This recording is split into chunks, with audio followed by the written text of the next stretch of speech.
Selamat siang kepada Ibu Aan, beserta teman-teman sekalian yang menyaksikan video ini.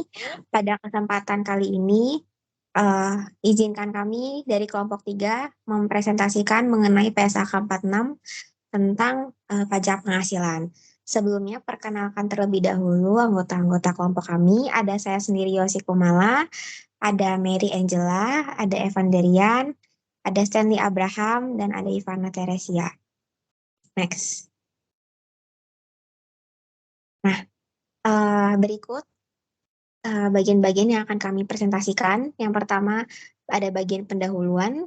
Yang kedua, pengakuan aset pajak ini dan liabilitas pajak ini. Ketiga, pengakuan aset pajak tangguhan dan liabilitas pajak tangguhan. Keempat, pengukuran. Kelima, pengakuan pajak ini dan pajak tangguhan. Keenam, penyajian. Next.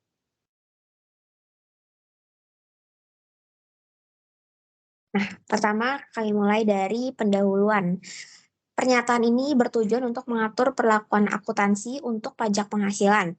Isu utama dalam perlakuan akuntansi untuk pajak penghasilan adalah bagaimana menghitung konsekuensi pajak ini dan masa depan untuk hal berikut ini. Yang A, pemulihan, penyelesaian masa depan jumlah tercatat aset, liabilitas yang diakui dalam laporan posisi keuangan entitas. Dan yang kedua, transaksi dan peristiwa lain pada periode berjalan yang diakui dalam laporan keuangan entitas. Next. Nah, untuk ruang lingkupnya sendiri, yang pertama, pernyataan ini diterapkan pada akuntansi pajak penghasilan. Yang kedua, untuk tujuan pernyataan ini, pajak penghasilan mencakup seluruh pajak dalam negeri dan luar negeri yang didasarkan kena pajak. Yang ketiga, dikosongkan. Yang keempat, pernyataan ini tidak mengukur metode akuntansi untuk hibah pemerintah. Next. Nah, selanjutnya kami akan masuk ke definisi. Pertama, definisi dari aset pajak tangguhan. Ini merupakan jumlah pajak penghasilan yang dapat dipulihkan pada periode masa depan. Yang kedua, beban pajak penghasilan pajak adalah jumlah gabungan pajak ini dan pajak tangguhan yang diperhitungkan dalam penentukan laba rugi pada suatu periode. Yang terakhir, yang ketiga, dasar pengenaan pajak atas aset atau liabilitas. Ini merupakan jumlah teratribusi atas aset atau liabilitas untuk tujuan pajak. Next. Selanjutnya, definisi dari laba akuntansi ini merupakan laba atau rugi selama suatu periode sebelum dikurangi beban pajak. Terus selanjutnya, definisi dari laba kena pajak atau laba fiskal adalah laba atau rugi selama satu periode yang dihitung berdasarkan peraturan ditetapkan oleh otoritas perpajakan atas pajak penghasilan yang terutang. Terus ada definisi liabilitas pajak tangguhan adalah jumlah pajak penghasilan terutang pada periode masa depan sebagai akibat adanya perbedaan temporer kena pajak. Next.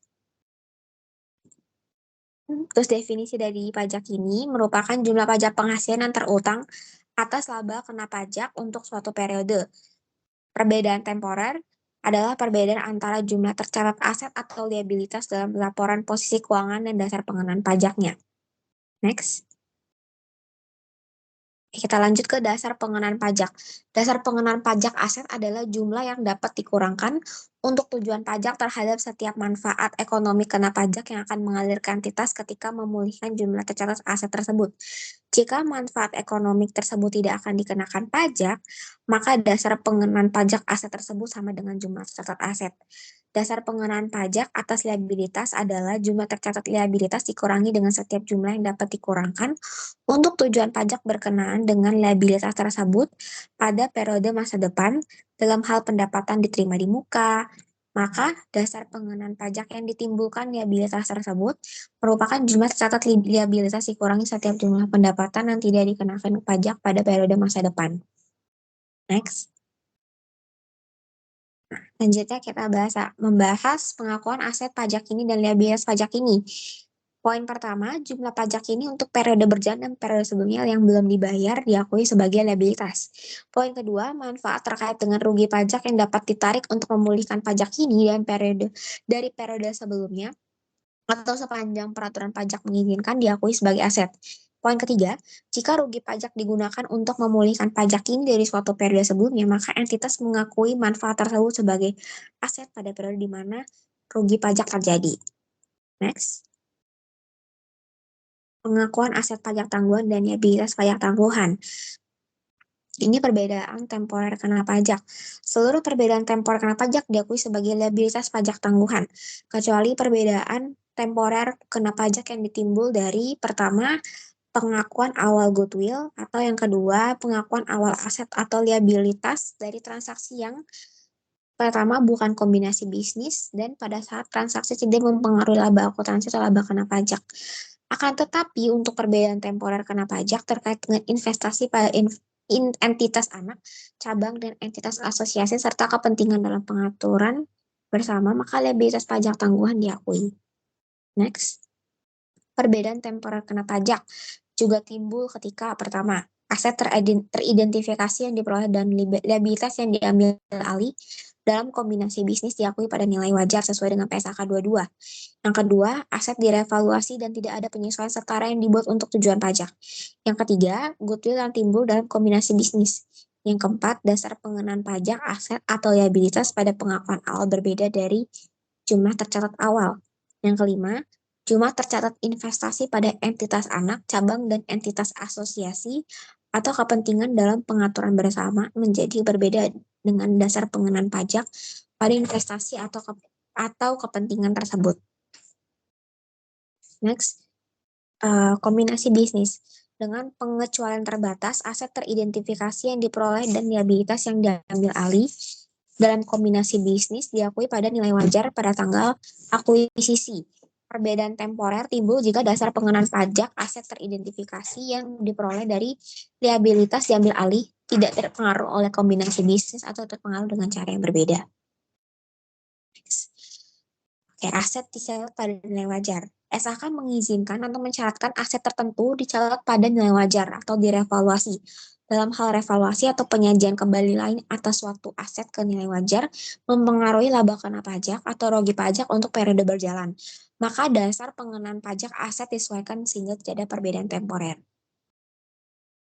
Next. Nah, selanjutnya ada goodwill. Goodwill ini yang timbul dari kombinasi bisnis diukur sebagai selisih terlebih terhadap pertama nilai gabungan dari yang pertama imbalan yang diukur sesuai dengan PSAK 22, yang kedua jumlah setiap kepentingan non pengendali pada pihak diakuisisi sesuai dengan PSAK 22, yang ketiga dalam kombinasi bisnis yang dilakukan secara bertahap. Terus kondisi kedua itu selisih jumlah aset teridentifikasi yang diperoleh dan liabilitas yang diambil alih pada tanggal akuisisi diukur sesuai dengan PSAK 22. Next. Oke, selanjutnya presentasi akan dilanjutkan oleh teman saya. Terima kasih. Baik, saya akan melanjutkan presentasi dari teman saya mengenai PSAK 46. Nama saya Mary Angela. Saya akan menjelaskan tentang pengakuan awal aset atau liabilitas. Nah, di sini ada perbedaan temporer mungkin timbul pada saat pengakuan awal suatu aktiva atau kewajiban sebagai contoh. Apabila sebagian atau seluruh harga perolehan suatu aktiva tidak dapat dikurangkan untuk tujuan fiskal. Nah, metode akuntansi untuk perbedaan temporer tersebut tergantung dari sifat transaksi yang menyebabkan dilakukannya pengakuan awal aktiva tersebut ya. Nah, di sini ada contohnya yaitu dalam suatu penggabungan usaha. Nah, perusahaan mengakui kewajiban atau aktiva pajak tangguhan dan pengakuan ini mempengaruhi jumlah goodwill atau goodwill negatif. Jadi, pengaruh atas goodwill-nya itu negatif. Nah, di sini yang kedua ada apabila transaksi mempengaruhi laba akuntansi atau laba fiskal. Perusahaan mengakui beban atau penghasilan pajak tangguhan pada laporan laba rugi. Oke, lanjut. Yang selanjutnya ada apabila transaksi yang pertama bukan transaksi penggabungan usaha, yang kedua tidak mempengaruhi laba akuntansi atau laba fiskal, atau tidak dikecualikan dalam 15 dan 21. Maka perusahaan tidak diperkenankan mengakui kewajiban atau aktiva pajak tangguhan pada pengakuan awal ataupun pada periode selanjutnya atau subsequent recognition. Nah, karena penyesuaian nilai tercatat aktiva atau kewajiban pajak tangguhan tersebut akan mengakibatkan laporan keuangan menjadi kurang transparan. Perusahaan juga tidak diperkenankan untuk mengakui perubahan selanjutnya dalam kewajiban atau aktiva pajak tangguhan yang belum diakui pada saat aktiva tersebut disusutkan. Lanjut. Nah, contohnya, Yang pertama, pengakuan awal hibah dari pemerintah. Yang kedua ada akuntansi. Apa itu maksudnya dari akuntansi? Di saat nilai tercatat dalam kurung harga perolehan dikurang akumulasi penyusutan. Nah, ini kita mengakui PSAK 46, pengakuan awal aset atau liabilitasnya. Nah, terus yang ketiga ada pajak, yaitu berdasarkan dari harga perolehannya. Nah, keempat ada nilai tercatat aset menurut akuntansi lebih kecil dari DPP. Perbedaan temporer dapat dikurangkan. Yang terakhir ada hibah pemerintah, juga dapat dianggap sebagai penghasilan tangguhan dalam hal perbedaan antara penghasilan tangguhan dan dasar pengenaan pajak nihilnya merupakan perbedaan temporer dapat dikurangkan. Oke, lanjut. Lanjut. Oh, ya. Oke, rugi pajak belum dikompensasi dan kredit pajak belum dimanfaatkan. Nah, pada PSAK mengenai rugi pajak ini, yang pertama ada aset pajak tangguhan diakui untuk akumulasi rugi pajak yang belum dikompensasi dan kredit pajak sebelum dimanfaatkan apabila besar kemungkinan laba kena pajak masa depan akan memadai untuk dimanfaatkan dengan rugi pajak belum dikompensasi dan kredit pajak belum dimanfaatkan. Nah, pertimbangan laba kena pajak apakah memadai? Nah, yang pertama untuk mengetahui apakah pertimbangan tersebut memadai, yang pertama ada otoritas pajak yang sama. Yang kedua ada entitas akan mendapat laba kena pajak sebelum daluarsa atau kadaluarsa. Nah, yang tiga ada rugi karena kasus tidak berulang. Yang terakhir ada perencanaan pajak sehingga kompensasi dapat dimanfaatkan. Lanjut. Penilaian kembali aset pajak tangguhan yang belum diakui. Yang pertama ada pada setiap akhir periode laporan, entitas menilai kembali aset pajak tangguhan. Entitas mengakui aset pajak tangguhan tidak diakui sebelumnya apabila kemungkinan besar laba kena pajak masa depan akan tersedia untuk dipulihkan. Yang terakhir ada sebagai contoh perbaikan kondisi perekonomian meningkatkan kemampuan entitas untuk menghasilkan laba kena pajak dalam jumlah yang memadai pada periode masa depan sehingga aset pajak tangguhan yang sebelumnya tidak diakui menjadi memenuhi kriteria pengakuan. Oke, selanjutnya. Oke, di sini ada investasi pada entitas anak, cabang, entitas asosiasi serta kepentingan dalam pengaturan bersama. Entitas mengakui liabilitas pajak tangguhan untuk semua perbedaan temporer kena pajak terkait dengan investasi pada entitas anak, cabang, dan asosiasi. Nah, di sini tuh entitas anak dan cabang dan asosiasi serta bagian partisipasi dalam ventura bersama ini atas kerjasamanya yaitu kecuali sepanjang kedua kondisi berikut telah dipenuhi. Oh, ini ada pengecualiannya atas investasi kepentingan tersebut yaitu ada entitas induk, investor atau venturer mampu mengendalikan waktu pemulihan perbedaan temporer dan kemungkinan besar perbedaan temporer akan terpulihkan di masa depan yang dapat diperkirakan. Oke, lanjut. Entitas harus mengakui aset pajak tangguhan untuk semua perbedaan temporer dapat dikurangkan yang ditimbulkan dari entitas anak, cabang dan entitas asosiasi, serta bagian partisipasi dalam ventura bersama sepanjang dan hanya sepanjang kemungkinan besarnya terjadi. Nah, di sini ada perbedaan temporer akan terpulihkan pada masa depan yang dapat diperkirakan dan laba kena pajak akan tersedia dalam jumlah yang memadai sehingga perbedaan temporer dapat dimanfaatkan. Oke, selanjutnya. Baik, akan dilanjutkan oleh teman saya. Oke, baik. Selanjutnya mengenai pengukuran liabilitas atau aset pajak ini untuk periode berjalan dan periode sebelumnya diukur sebesar jumlah yang diharapkan akan dibayar kepada otoritas perpajakan yang dihitung menggunakan tarif pajak yang telah berlaku atau secara substantif telah berlaku pada akhir periode pelaporan.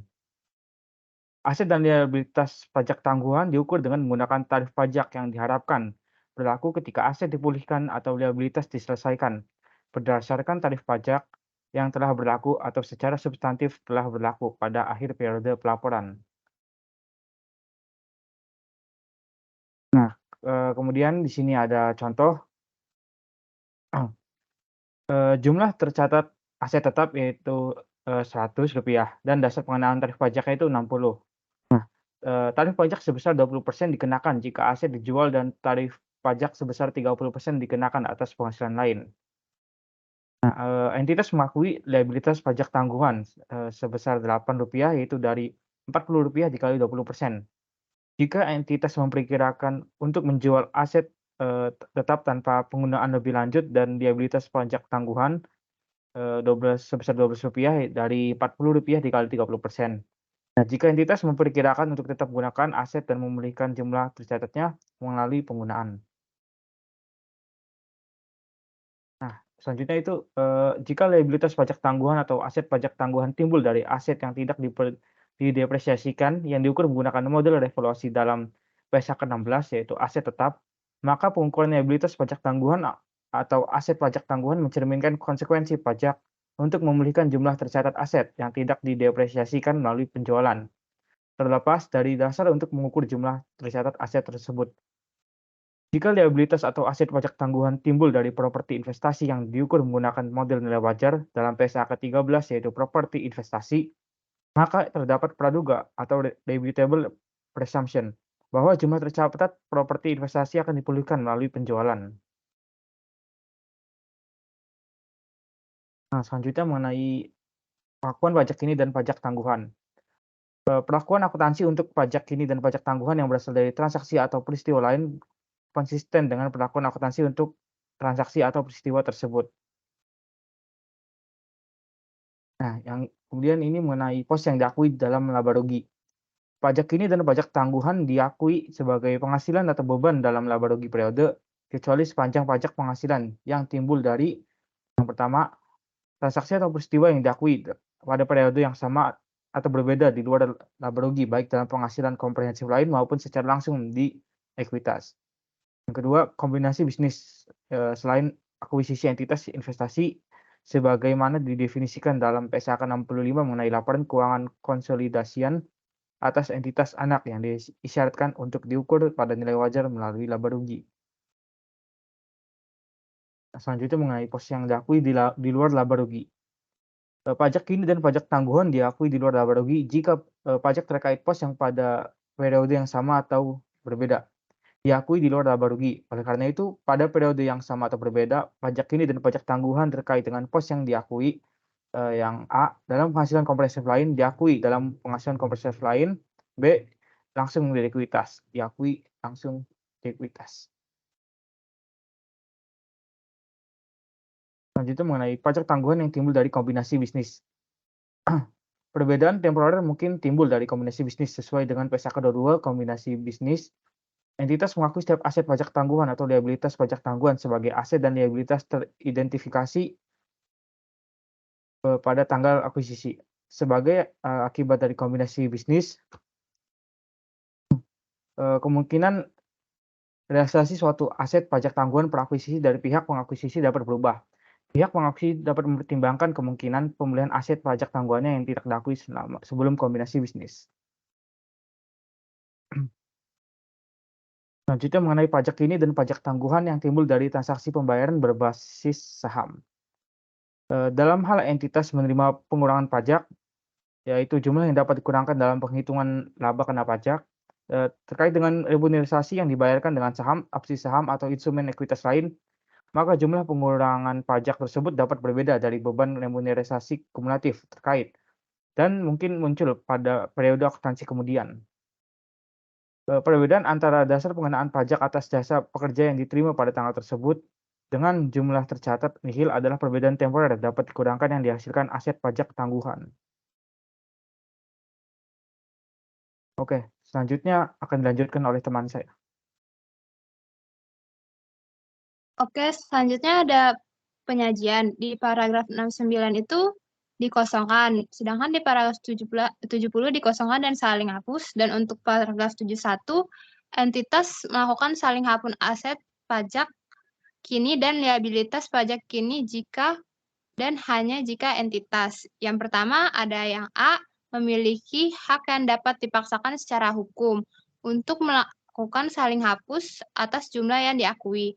Yang kedua ada memiliki intensi untuk menyelesaikan dengan data dasar neto atau merealisasikan aset dan menyelesaikan liabilitas secara bersamaan. Next. Next. Oh, ada. Sebelum. Nah, oke, selanjutnya ada beban pajak. Beban pajak juga terkait dengan laba rugi dan aktivitas normal. Di paragraf 77, beban atau penghasilan pajak terkait dengan laba rugi dari aktivitas normal disajikan sebagai bagian dari laba rugi dalam laporan laba rugi dan penghasilan komprehensif lain. Next. Nah, selanjutnya ada selisih kurs atau aset atau liabilitas pajak tangguhan luar negeri. Di dalam PSAK 10, pengaruh perubahan kurs valuta asing mensyaratkan selisih kurs tertentu diakui sebagai penghasilan atau beban. Namun PSAK tersebut tidak mengatur secara spesifik apakah selisih kurs disajikan dalam laporan laba rugi dan penghasilan komprehensif lain. Selanjutnya akan dilanjutkan oleh teman saya.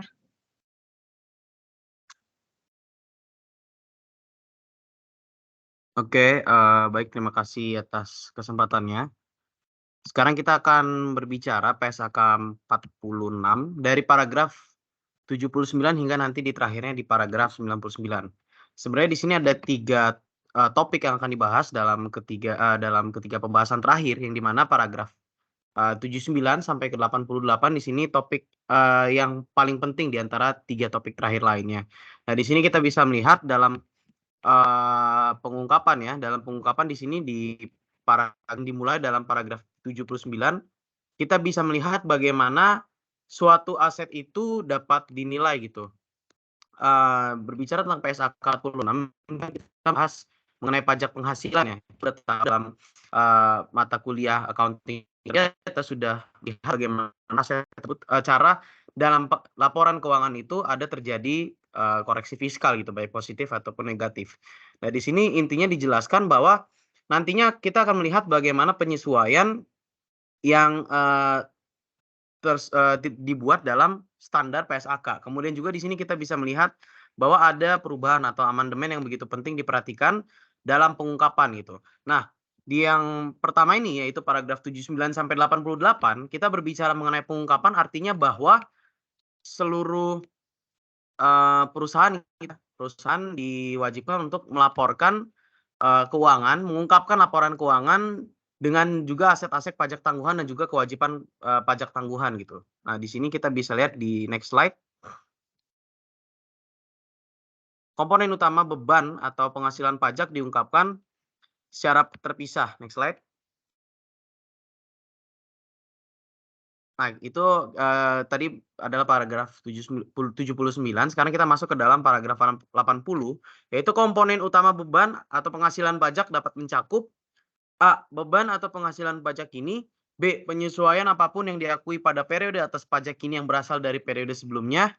C. Jumlah beban atau penghasilan pajak tangguhan yang berasal dari timbulnya perbedaan temporer dan pembalikannya. D. Jumlah beban atau penghasilan pajak tangguhan terkait dengan perubahan tarif pajak atau penerapan peraturan pajak baru. E. Jumlah manfaat yang timbul dari rugi pajak yang tidak diakui sebelumnya, kredit pajak atau perbedaan temporer suatu periode sebelumnya yang digunakan untuk mengurangi beban pajak ini. Selanjutnya. Lalu selanjutnya sini kita sampai H ya. Yang F, jumlah manfaat dari rugi pajak tidak diakui sebelumnya, kredit pajak atau perbedaan temporer suatu periode sebelumnya yang digunakan untuk mengurangi beban pajak tangguhan.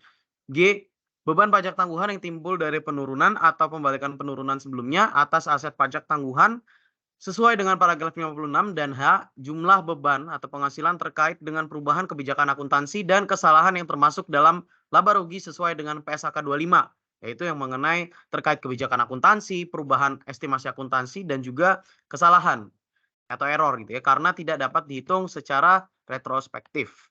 Slide berikutnya. Nah, sini kita beranjak ke dalam paragraf 81 ya. Paragraf 81 ini kita bisa lihat hal-hal yang diungkapkan secara terpisah. Di sini kita bisa lihat seperti pajak kini dan pajak tangguhan, lalu perubahan tarif pajak yang berlaku dari periode akuntansi sebelumnya, operasi yang dihentikan gitu ya, bisnis yang dihentikan, jumlah pajak penghasilan komprehensif lain, perbedaan temporer dan rugi dan kredit pajak, konsekuensi pajak penghasilan atas dividen, lalu di sini dikosongkan, jumlah gabungan perbedaan temporer terkait dengan investasi, kombinasi bisnis, beban penghasilan pajak dan laba akuntansi, lalu berkenaan dengan setiap jenis perbedaan temporer dan kredit pajak, serta manfaat pajak tangguhan. Next slide lagi.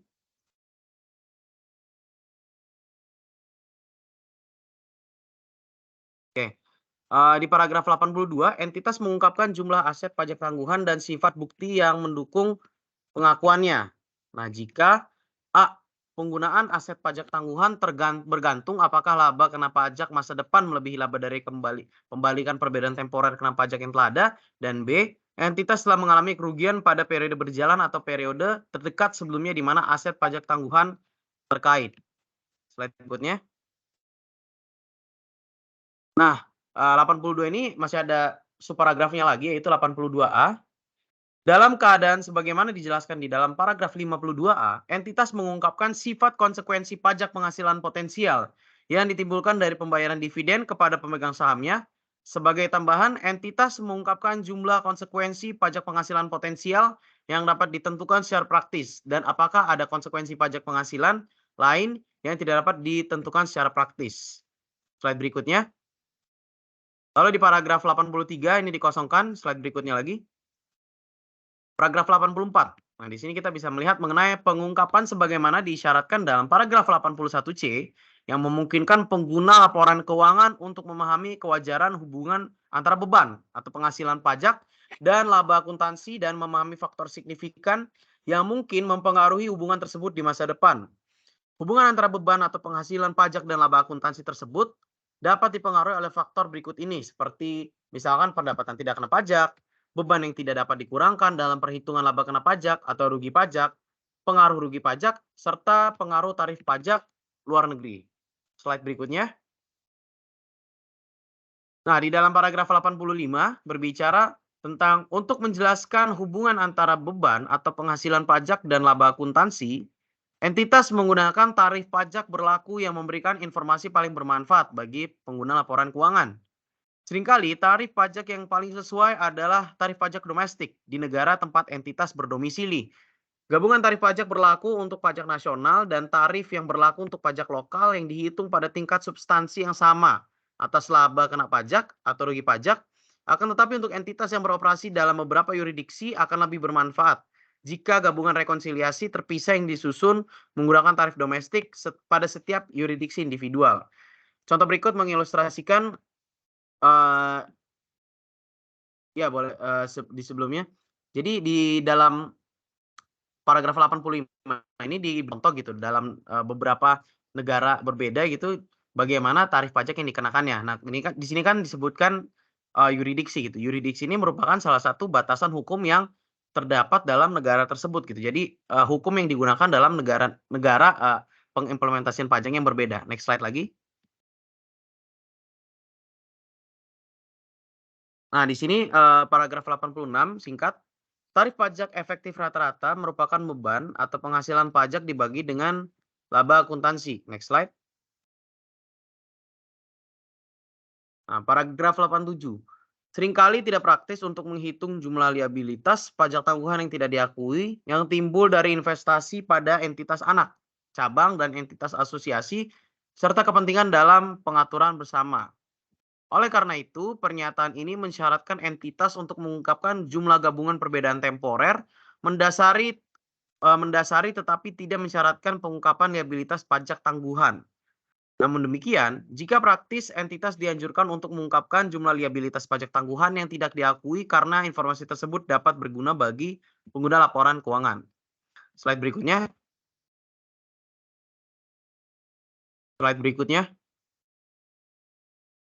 Nah, dalam slide sebelumnya.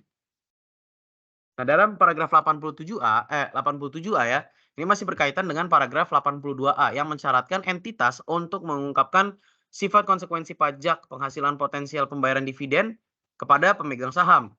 Entitas mengungkapkan fitur penting dari sistem pajak penghasilan tersebut dan faktor yang akan mempengaruhi jumlah konsekuensi pajak penghasilan potensial atas dividen tersebut. Lalu slide berikutnya paragraf 87B. Nah, di sini disebutkan bahwa kadang tidak praktis untuk menghitung total jumlah konsekuensi pajak penghasilan potensial yang akan dihasilkan dari pembayaran dividen kepada pemegang saham. Dalam kasus tersebut sebagai contoh, entitas memiliki entitas anak di luar negeri dalam jumlah kasus banyak. Akan tetapi, walaupun dalam keadaan tersebut, beberapa bagian dari total jumlah tersebut akan dapat secara mudah ditentukan. Sebagai contoh, dalam kelompok usaha di konsolidasian, entitas induk dan sejumlah entitas anak lainnya mungkin membayar pajak penghasilan pada tarif yang lebih tinggi di atas laba yang sebelum didistribusikan dan sadar atas jumlah yang akan direstitusi dari pembayaran dividen masa depan kepada pemegang saham dari saldo konsolidasian. Slide berikutnya. Nah, lalu di sini paragraf 87C, entitas yang disyaratkan untuk menyediakan pengungkapan sesuai dengan paragraf 82A memungkinkan juga disyaratkan untuk menjanjikan pengungkapan sehubungan dengan perbedaan temporer terkait dengan investasi pada entitas anak, cabang, dan entitas asosiasi atau kepentingan dalam pengaturan bersama. Slide berikutnya.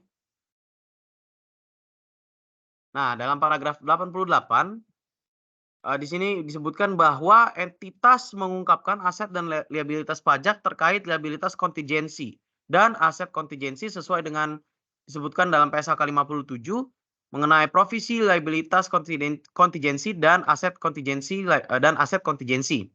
Nah, liabilitas kontingensi ini dan aset kontingensi mungkin timbul sebagai contoh akibat dari perselisihan dengan otoritas perpajakan yang tidak dapat diselesaikan. Serupa dengan hal tersebut, jika perubahan atas tarif pajak atau peraturan pajak yang ditetapkan atau diumumkan setelah periode pelaporan, maka entitas mengungkapkan setiap dampak signifikan dari perubahan tersebut terhadap aset pajak ini dan aset pajak tangguhan maupun juga liabilitas pajak ini dan juga liabilitas pajak tangguhan.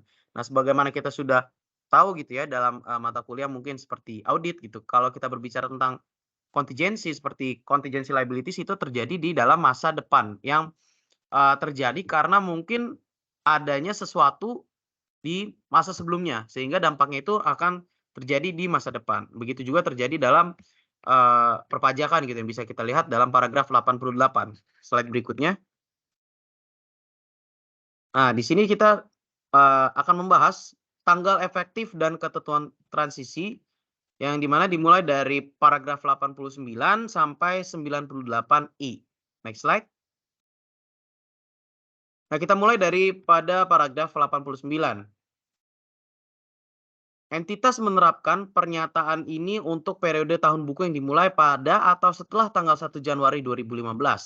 Nah, di dalam paragraf 68 diterapkan secara prospektif untuk pengakuan aset pajak tangguhan yang diperoleh dalam kombinasi bisnis. Oleh karena itu, entitas tidak menyesuaikan akuntansi untuk kombinasi bisnis sebelumnya jika manfaat tidak memenuhi kriteria pengakuan terpisah pada tanggal akuisisi dan diakui setelah tanggal akuisisi. Kecuali manfaat tersebut diakui pada periode pengukuran dan dihasilkan dari informasi baru tentang keadaan dan fakta yang ada pada tanggal akuisisi. Manfaat pajak lain diakui dalam laba rugi atau di luar laba rugi jika disyaratkan pernyataan ini. Jadi di sini yang di-highlight-in yang saya bold di sini bisa kita lihat gitu yang poin penting daripada paragraf 89 ini. Slide berikutnya. Nah, lalu sebagaimana kita lihat dalam PSAK 46 paragraf 90 sampai 98C ini dikosongkan. Slide berikutnya. Begitu juga di dalam paragraf 96, 97 hingga 98D dikosongkan. Slide berikutnya. Nah, di sini paragraf 98E ya, paragraf 90E disebutkan bahwa PSAK 72 yaitu yang mengenai pendapatan dari kontrak dengan pelanggan leasing ya, mengamandemenkan paragraf 59 yaitu entitas menerapkan amandemen tersebut ketika menerapkan PSAK 72. Tadi saya sudah sebut di awal dalam pembahasan part saya bahwa di sini kita juga bisa melihat beberapa perubahan atau amandemen yang disebutkan dalam paragraf 98 ini. Lalu di paragraf 98F disebutkan juga pada PSAK yang 71 mengenai instrumen keuangan, mengamandemenkan paragraf 20 dan menghapus paragraf 96, 97, dan 98D. Entitas menerapkan amandemen tersebut ketika menerapkan PSAK 71. Lalu di sini bisa kita lihat paragraf 98G, PSAK 73 mengenai sewa, ini list ya, mengamandemen paragraf 20, entitas menerapkan amandemen tersebut ketika menerapkan PSAK 73. Slide berikutnya. Nah, di sini kita bisa melihat dalam paragraf ke-98H. Amandemen PSAK 46 yaitu mengenai pajak penghasilan yang kita bahas hari ini tentang pengakuan aset pajak tangguhan untuk rugi yang belum direalisasi mengamandemen paragraf 29 yaitu dengan menambahkan paragraf 27A, 29A dan contoh yang mengikuti paragraf 26. Entitas menerapkan paragraf tersebut untuk periode tahun buku yang mulai pada atau setelah tanggal 1 Januari 2018. Penerapan ini diperkenankan jika entitas menerapkan paragraf tersebut untuk periode tahun buku lebih awal. Maka entitas mengungkapkan fakta tersebut. Entitas menerapkan paragraf tersebut secara retrospektif sesuai dengan PSAK 25 yang berbicara mengenai kebijakan akuntansi, perubahan estimasi akuntansi, dan kesalahan. Namun, pada penerapan awal amandemen ini, perubahan saldo awal ekuitas pada periode komparatif paling awal dapat diakui dalam saldo laba awal atau dalam komponen ekuitas lainnya jika sesuai, tanpa mengalokasikan perubahan tersebut antara saldo laba awal dan komponen ekuitas lainnya. Nah, jika entitas menerapkan pengecualian ini, maka entitas mengungkapkan fakta tersebut. Slide berikutnya. Nah, di sini kita membahas beberapa bagian terakhir ya dalam PSAK 46 yaitu di paragraf 98I. Penyesuaian tahunan PSAK 46 tahun 2018 menambahkan paragraf 57A dan menghapuskan paragraf 52B. Entitas menerapkan amandemen tersebut untuk periode pelaporan tahunan yang dimulai pada tanggal atau setelah tanggal 1 Januari 2019. Penerapan ini diperkenankan jika entitas menerapkan amandemen tersebut lebih awal, maka entitas mengungkapkan fakta tersebut. Ketika entitas pertama kali menerapkan amandemen tersebut, entitas menerapkannya pada konsekuensi pajak penghasilan atas dividen yang diakui atau pada setelah awal periode komparatif awal. Slide berikutnya. Nah, lalu di sini kita yang terakhir kita berbicara di sini mengenai penarikan yang dijelaskan dalam paragraf 99. Boleh next slide. Nah, jadi di dalam paragraf 99 ini, pernyataan ini menggantikan PSAK 46 tahun 2010, pajak penghasilan. Nah, jadi bagi yang kita sudah pelajari dalam PSAK 46 ini, kita bisa melihat bahwa bagaimana pajak penghasilan tersebut diterapkan gitu. Kalau sebagaimana yang sudah kita pelajari dalam akuntansi menengah ataupun juga mata kuliah yang lain, kita bisa melihat bahwa ternyata laporan keuangan dan juga pengungkapan berdasarkan akuntansi dan juga berdasarkan laporan perpajakan itu ada perbedaannya. Dan di sini kita bisa melihat bagaimana cara menentukan atau mengungkapkan aset-aset tersebut di dalam pengungkapan laporan keuangan. Sehingga di dalam PSAK 46 ini kita bisa tahu bagaimana standar akuntansi ini membuat standarnya atau membuat dasarnya. Baiklah, slide berikutnya. Ini saja yang bisa kami bawakan pada kesempatan presentasi hari ini. Kurang lebihnya mohon maaf. Saya mewakili dari kelompok 3 mengucapkan baik terima kasih atas kesempatan yang telah diberikan oleh Bu Dr. Aan. Dan juga bagi teman-teman yang menonton, terima kasih banyak telah menyaksikan video presentasi kami. Sampai berjumpa di lain kesempatan. Terima kasih.